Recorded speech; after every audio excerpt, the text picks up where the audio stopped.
In May 1948, a Declaration of Independence ignited one of the most consequential wars of the 20th century. 5 Arab armies crossed the borders. 700,000 Palestinians were displaced. And a newborn state was forced to fight for its survival on day one. What follows will reshape the Middle East and leave wounds that refuse to close. The 1948 Arab-Israeli War is one of the most consequential conflicts of the 20th century. Lasting roughly 10 months, from May 1948 to March 1949, it began the morning after Israel declared itself a nation and ended with armistice agreements that drew a boundary, the Green Line, that the world still argues about today. It is a war with 2 names, 2 memories, 2 wounds that refuse to close. For Israelis, it is the War of Independence, the birth of a state forged under fire. For Palestinians, it is the Nakba, the catastrophe, the moment a world collapsed. To understand why armies marched that morning in May, we must travel back decades. The roots of this war reach into the late 19th century, into the rise of Zionism, the movement to establish a Jewish homeland in Palestine, and into the collapsing architecture of the Ottoman Empire. But the modern trigger was pulled in 1917, when Britain issued the Balfour Declaration, a letter that expressed British support for a Jewish homeland in Palestine, a land already home to hundreds of thousands of Arab inhabitants. 3 years later, in 1920, Britain formally took control of the region under a League of Nations mandate. The British found themselves caught between 2 peoples and 2 promises. In 1916, the British commander-in-chief in Cairo had struck a deal with the Emir of Mecca, Arab support, against the Ottoman Empire in exchange for British backing of an independent Arab state. The Arabs delivered. They fought. They conquered vast territory stretching from the Red Sea to Damascus. And then Britain walked away from its word. In 1920, British forces stood aside as French troops crushed the Arab kingdom of Syria, dismantling the very state Arabs had been promised. The sense of betrayal ran deep, and it never fully healed. Meanwhile, Jewish immigration to Palestine accelerated, particularly as persecution in Europe intensified and after the Holocaust reached its most horrifying extreme. Arab opposition hardened into the revolt of 1936 to 1939. Jewish opposition to British rule erupted into armed insurgency between 1944 and 1947. The British, exhausted and overstretched, handed the problem to the newly formed United Nations. On November 29, 1947, the United Nations General Assembly voted to partition mandatory Palestine into 2 states, 1 Arab, 1 Jewish, with Jerusalem placed under international administration. Jewish communities around the world erupted in celebration. In the Arab world, the resolution was met with fury. In Palestine itself, violence began almost immediately, not in weeks, not in days, but within hours. The civil war that followed was brutal and chaotic, a spiral of attacks and reprisals with the British standing back, unwilling to intervene, waiting only to leave. The machinery of war operated on multiple levels simultaneously. Arab militias and mobs launched attacks on Jewish areas in the immediate aftermath of the UN vote. Arab Liberation Army regiments moved inside Palestine, consolidating positions in Galilee and Samaria. Abd al-Qadir al-Husayni arrived from Egypt with several hundred fighters of the Army of the Holy War, and after recruiting thousands of volunteers, he organized a blockade of Jerusalem, cutting off its 100,000 Jewish residents from supply lines. The Haganah, the primary Jewish paramilitary force, attempted to break the siege by running convoys of armored vehicles through the mountain roads to Jerusalem. The effort became increasingly desperate. By March 1948, al-Husayni's blockade had taken a devastating toll. Almost all of Haganah's armored vehicles had been destroyed on those winding roads. Jerusalem was strangling. Then, in April 1948, the Zionist military launched a sweeping offensive codenamed Plan Dalet. The operation transformed the war's momentum. Jewish forces went on the attack, seizing cities and villages, pushing outward, securing territory in preparation for statehood. The balance of power shifted rapidly and violently. Cities that had been contested became conquered. Villages that had existed for centuries were depopulated.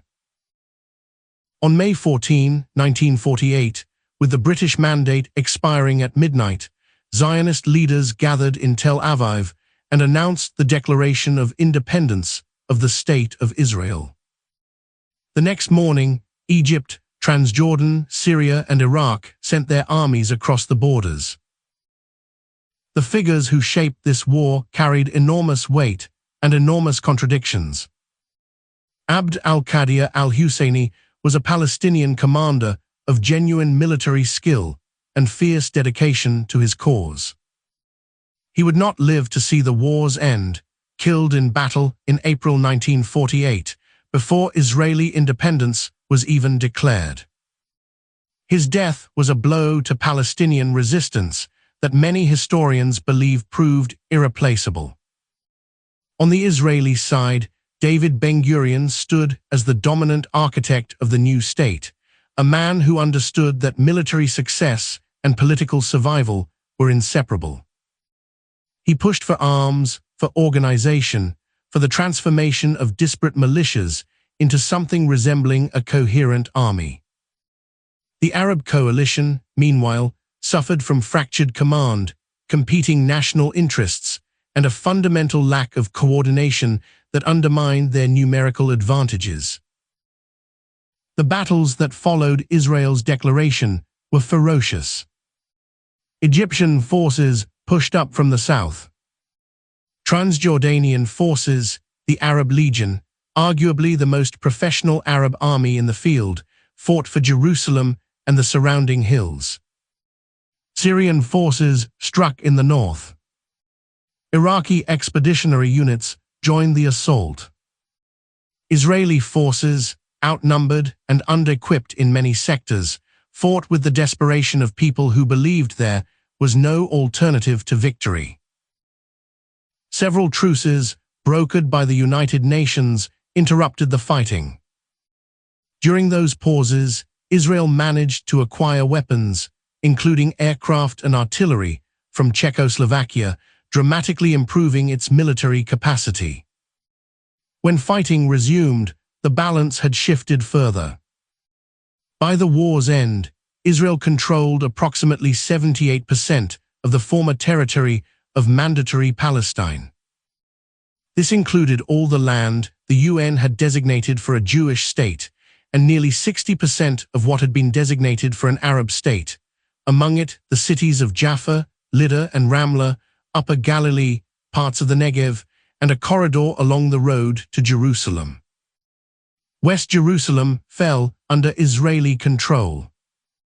Transjordan held East Jerusalem and the territory that became known as the West Bank, which it would annex the following year. Egypt occupied the Gaza Strip. For the Palestinian Arab population, the war was an annihilation of their world. The expulsions that had begun during the Civil War accelerated through the months of fighting. Hundreds of Palestinians were killed in multiple massacres, including those accompanying the expulsions from Lydda and Ramla. Entire communities were shattered. Approximately 700,000 Palestinians fled or were expelled from their homes. They poured into Gaza, the West Bank, Jordan, Lebanon, and Syria, carrying their house keys, their documents, their grief. They called it the Nakba, the catastrophe, a wound passed from parent to child to grandchild. The human cost on the Israeli side was also severe. Thousands of soldiers died. Civilian communities came under bombardment.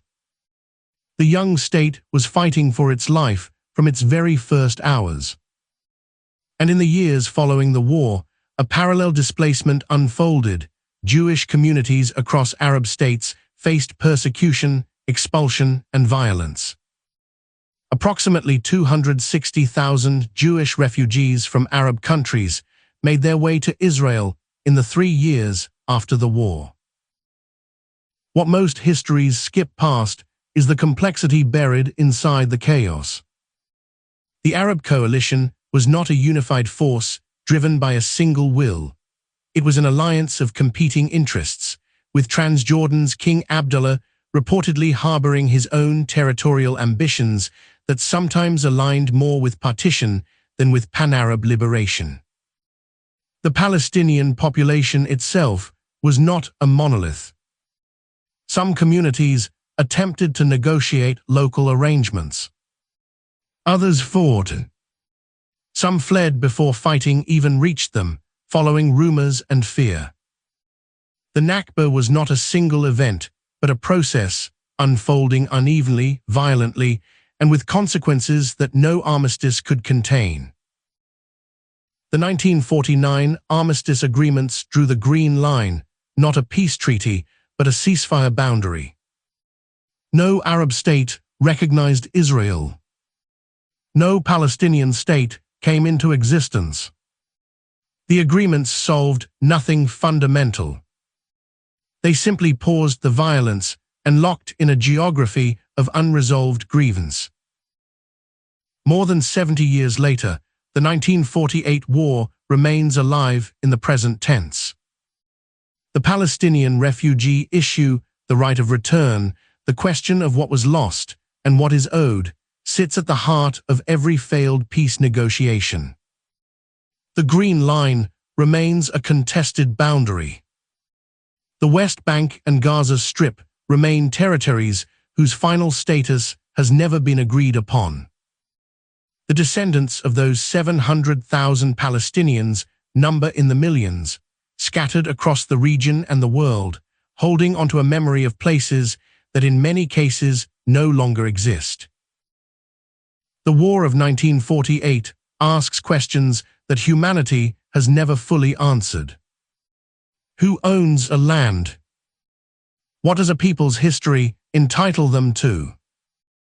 When survival requires displacement, who bears the moral cost? There are no clean answers here, only the weight of choices made under impossible pressure and the generations who live with consequences they did not choose. What the future holds depends on whether the world can find a way to hold two traumas simultaneously, to acknowledge both the Jewish experience that made a state feel like survival itself, and the Palestinian experience that made that state's founding feel like catastrophe. The 1948 war did not end in 1949. It is still being fought, in courts, in negotiations, in the daily lives of people on both sides of a line drawn in the aftermath of fire. The question is not whether it can be understood. The question is whether understanding can ever be enough to build something different from what came before.